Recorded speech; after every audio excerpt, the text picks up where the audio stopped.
I'm Grier from the Sony Centre in Carlisle, and today we're joined again by Sam Pilling from Sony, which can only mean one thing, that is bringing a brand new product for us to show. However, I've just seen it and it looks very, very familiar because this looks identical to the FX3. Yeah, and it shares a lot of features with the FX3. It's aimed at professional video and professional video workflow. And it's almost identical to the FX3. The only difference that I've currently found is the tripod-style ANC screw mounts are silver on an FX3 and they're black on what we're calling the brand new FX30. So there obviously is a fundamental change between the two models because there's no way it's going to be identical. So correct. What's the main difference? So as with things like A7S Mark III, the FX3 is a full-frame camera, and if you take the lens off the front of that particular camera, you'll see that it's actually what we call in video Super 35mm. It's what we call in photography APS-C, but it just means a slightly smaller sensor, and it means that we have still lots and lots of great FX3 features because this camera is designed to be part of Sony's cinema line of cameras. Cinema line cameras are designed for professionals, all the way up to making feature films with our Venice. You may have recently seen that Top Gun 2 was shot on Sony cameras. That's on our cinema line of cameras. And this is aimed at the entry level of that range. So if you're trying to take your videography to the next level, or you're looking for a great B cam to complement your main camera, this will give you lots of great features. I mean, it certainly feels identical when you're holding it, but there's a definite difference in the weight against the... And yes, it has the lighter lens on it as well, but the body alone is definitely much lighter. Yeah, it's 80 grams lighter approximately, but you still get all the great features such as there's an internal fan still. FX3 for recording 4K video has an internal fan, and it's exactly the same on the FX30. It means you get long recording times. And of course, again, it's still got the Z series battery, so you'll get about 135 minutes of recording time out of it as well. And I'm noticing it comes with the grip that we've got it here. Is there an availability without the grip? Yes, it will be available as 2 packages, and you'll be able to find the pricing on the Sony Centre's website. But the grip, the XLR adapter for plugging in studio microphones, that is available either as a separate accessory, or you're probably going to prefer to get it when you buy the camera as one single package. However, if you want, you can buy the camera body just on its own. And connection-wise, have we got everything the same behind the flaps? It's a good point. Connection-wise, we have exactly the same. We have full-size HDMI, which personally I'm a big fan of, and we also have the features that we added to FX3 through our recent version 2.0 firmware. The reason I mention that is if you want to sync up multiple cameras using timecode, there's also a USB adapter for both cameras to allow you to do timecode with FX3 and FX30. So with the smaller sensor, how is that affecting the video quality? The key difference that you're going to find is that the FX30 has a smaller ISO range than an FX3.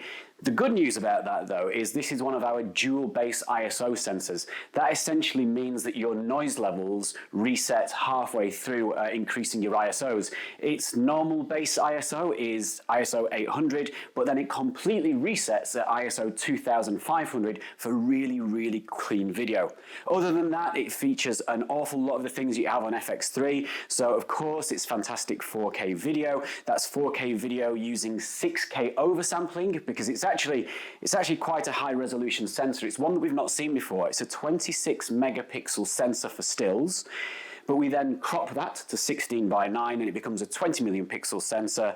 And with that, it's an X-More-R sensor. We have really fast readout, so very little rolling shutter effect, and we can shoot 4K video at up to 120p. However, caveat, for that there is a crop factor as it just reads the pixels needed for the 4K video. But fantastic 4K video at up to 120 frames per second, and of course all the different step downs up to that point. So other than the lightweight feel of the FX30, are there any advantages of the FX30 over the FX3? Yes, there are improvements that have been made. Our autofocus system on the FX30 is more advanced. We can do animal eye autofocus during video and bird eye autofocus where the FX3 didn't feature that. And also it's worth mentioning that the FX30 is image stabilized. Image stabilization in both the lenses, if you've got an image stabilized lens, but also in the body of the camera. It's also compatible with our focus breathing compensation feature, which isn't on FX3.